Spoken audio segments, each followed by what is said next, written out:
As I'm sure most of you know, the Savage Strike sneak peeks happened this past weekend. Hopefully you guys had an awesome time if you went to those. I hope you pulled some super valuable secret rares. Personally, I went there just to get Subterra Gurus for the deck profile that was posted a couple days ago. I'm getting a case of the set, so I'm not super concerned with getting stuff early at the sneak peek hype prices. But anyway, in today's video, I wanted to talk about my 5 sort of underrated cards from this set. I really like doing this, and I usually do this because I go to the sneak peeks. I see cards that maybe a lot of people aren't looking at because they're commons or rares, and in today's video we are mostly looking at lower rarity cards, a couple higher rarity cards thrown in there just for good measure. But overall, I just want to talk about 5 underrated cards from this particular set. This is coming out on this Thursday and will be legal this weekend for YCS Chicago, so maybe if you see some of these cards lying around, now is the time to pick them up. I'm not necessarily saying that these cards will be meta defining or even rogue defining, but these are cards that I feel have potential that many players are overlooking. Before we get into the main 5 sleeper cards of today's video, I want to talk about an honorable mention, and that is the entire Time Thief archetype. You know, I've seen some discussions about these cards, but I'm sort of taking note of these cards because in many ways they remind me of the early Spiral releases, especially when people were sort of overlooking Spirals because they didn't really have a win condition when they were originally released, because that was before Link Summons, and Spirals, for all intents and purposes, were just like a Link Summoning deck before Link Summons were released. Anyway, the main reason I'm looking at the Time Thieves is because they have cards like a Rescue Cat. They have a card that is like a it is a hard once return unlike Quick Fix, but it is a just special summon or normal summon search for any Time Thief card, which is insane. So in combination, if you just resolve one Time Thief Regulator, you're getting a +2 in advantage because you're summoning 2 cards, you're only losing 1 card, then one of the cards that you're searching is getting a free +1. So it seems pretty good on paper. Probably not a deck there yet. They do seem to have some cool interactions with cards that are out. I've seen some players making like Zodiac versions or some players making Phantom Knight versions. I'm pretty sure the deck is not good enough for competitive play yet, but just on paper it has some very powerful cards right off the bat. I think anytime that you see a deck that has an archetype version of Rescue Cat and Elemental Hero Stratos, especially when they're combined, I think you have to give it a second look. So maybe with the next wave of support this deck will be good enough to be a rogue contender, but for now I think it can't hurt to pick up like a playset of all the cards. They're pretty much all common, and then there's one super rare. So overall I think it can't hurt to just pick up a playset of all the Time Thief cards just in case they become a good deck in the future. Anyway, number 5 is Dark Factory of More production, not mass production, and maybe it's just the volcanic player inside of me speaking out and saying, hey, this card is basically a Blaze Accelerator reload for every deck. But yeah, I think this card is pretty interesting design. So it says send 1 monster from your hand or field to the graveyard. So actually a little bit better than Blaze Accelerator reload in that regard. And then it says draw 1 card. You can only use this effect once per turn. It is a hard once per turn. That's probably the biggest thing keeping this thing from being competitive, is that if you have multiple copies, you can't use all of them. That's not the biggest deal, but it is worth mentioning. But yeah, I think this card is kind of cool. In general, cards like this tend to be better than things like Supply Squad or Pinpoint Landing, because those cards, while they do a very similar thing, they're giving you free draws in some cases during either player's turn. The thing that makes Dark Factory of More production so interesting, to me at least, is that you don't have to have others set up to use it. You don't have to trigger certain effects to use this draw 1 effect. You can just anytime during either player's turn discard a card to, or send a card from field to the graveyard, as long as it's a monster, to draw 1 card. And that's interesting to me. This can trigger effects on your opponent's turn. I don't think that Burning Abyss is the deck for this card because they have so many other better versions of this card in the archetype, but I think in general you want to think of cards like Farfa of the Burning Abyss that you would want to trigger during your opponent's turn that actually make this card very good. If you think of the reason that Volcanics were good, it's because you're triggering Scattershot during your opponent's turn. This type of card is a much more generic version of Reload. I think that's a really cool idea. I don't know if it'll see play, but it's just it's a card you want to keep in the back of your mind, right? Anytime a new card comes out that you say, hey, maybe I would want to send that card from your hand to the graveyard during my opponent's turn, maybe you just think of this card, maybe you try it out. Do keep in mind this sends cards to the graveyard, it does not discard them, which means sadly this does not work with the danger monsters. I'm not sure if that would make a huge difference anyway. The dangers have a trap version of Graceful Charity and they don't even play that card, but it's worth keeping in mind that this thing sends cards to the graveyard, it does not discard them, so all the effects that trigger off of being discarded will not work with Dark Factory of More Production. Still, I think it's an interesting card and a card to keep in the back of your head whenever a new graveyard-based strategy or card comes out in Yu-Gi-Oh! Next up, we have Orcas Nightmare, and on one hand, there's probably a huge group of people that are saying, what do you mean this is an underrated sleeper pick from the set? Everyone's talking about this. On the other hand, you have players like me that never saw this card in their life and then lost to Orcas a ton of times on Yu-Gi-Oh! Pro, so I think it's still worth putting in this video. I think a lot of people, surprisingly, just don't know that Orcas exists. They don't realize that they're getting support in this set, and Orcas Nightmare is kind of the card that potentially breaks the strategy.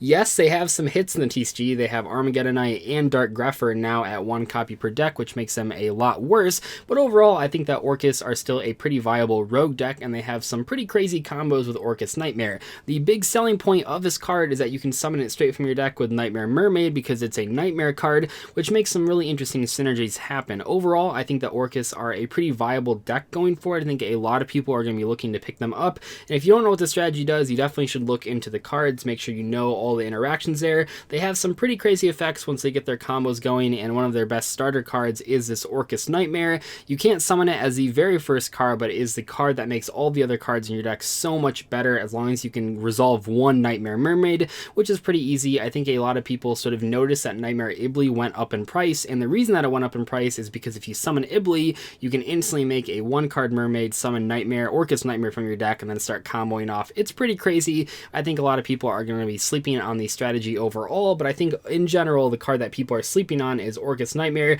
People look at this card, they see that it has a lot of text, they see that it's for an archetype that wasn't really good in the TCG previously, they just ignore it and move on. I think that is a huge mistake, so definitely read up on what the Orcas do, just in case you face them at YCS Chicago. It's true that Burning Abyss is one of the biggest losers from this recent ban list. They lost so many important cards sort of as collateral damage. Fairy Tale Snow is a card that was banned mostly due to the effect of Thunder Dragons and how crazy it was in that deck, but it was a very important combo piece for Burning Abyss. A similar thing happened in the last ban list with Destiny Hero Malicious being hit. Even though it wasn't being hit because of Burning Abyss, it affected Burning Abyss nevertheless.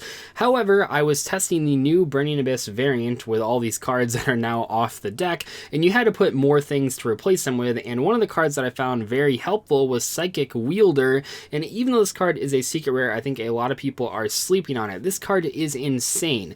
All it needs to do to special summon itself is have a level 3 monster on the board anywhere. You don't need to have any other, you don't need to like just have level 3 monsters, you don't need to just have one level 3 monster. As long as there is a level 3 monster on the board, this thing summons itself for free. It's level 3 monster. You can use it for link summons, you can use it for Xyz summons, but what makes this card so powerful, and what I severely underestimated when I first read this card, is that when it's used for a synchro material, you can target one monster on the field with attack less than the attack of the synchro monster and then destroy it. That effect is incredibly good for a Burning Abyss type strategy.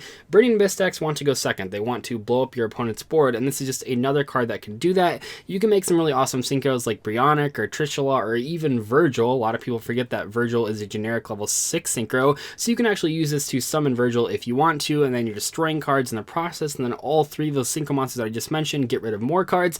It's just an excellent way to help you clear boards, and also a way to kickstart your strategy. If you don't need to make a synchro monster, you can just make a Dante or a Link monster. These Psychic monsters, there's another one in this set as well. It's a little worse. It's not the secret rare version. It doesn't destroy a card when you synchro summon with it, but overall I think this card is a pretty big pick, and if you pick up this card as a secret rare out of a pack, maybe hold on to it and see if people actually hype this card up and play it in a topping strategy before you just sell it immediately. I've made 2 videos this past week talking about Subterra Guru, so I won't spend too much time talking about it here. I still think that Guru is a severely underrated card from a set, and that Guru Control is a severely underrated deck for YCS Chicago. Personally, I will not be playing the deck. I still think that Altergeist do its job better, but that doesn't mean that you're not going to find players playing Subterras. I think a lot of people are very excited for the strategy, so in the same way that people are interested in Orcas, and you probably should be researching the deck just so you know what's going on, I think that the best way that Guru Control actually wins is just by your opponent not understanding what the cards do. Take the time to read Guru and Fiendus and Final Battle. Take the time to read these cards, to look at OSG versions of the deck.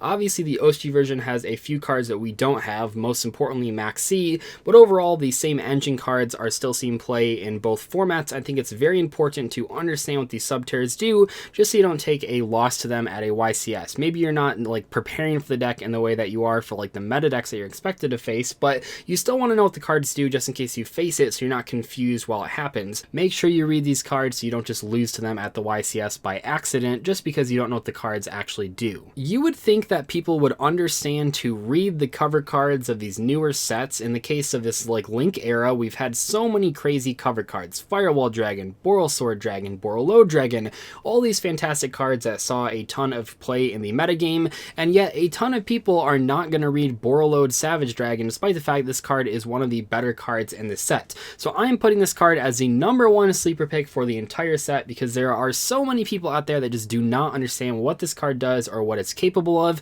If your deck can make a level 8 Synchro Monster, you have to be playing this card in your extra deck. It is just a free negation for you as well as a bunch of attack points.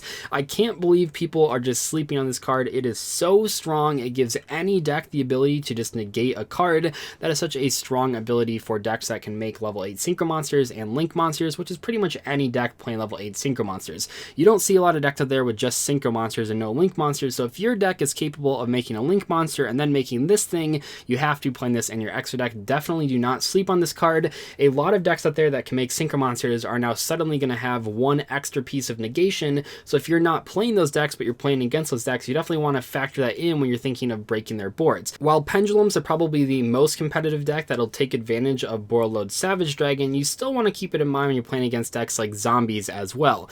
Anyway though, hope you guys enjoyed today's video on 5 sleeper cards from Savage Strike. I think the set is great. I think it's also really good for budget players because many of the best cards aren't actually higher rarities, not even the ones I'm talking about in today's video, but just in general. Other than Extravagance and the Thanos Dragon, most of the good cards in the set are lower rarities and like super and ultra rare. That's really exciting for people on a budget. I'll see you guys later though. Thank you so much for watching today's video.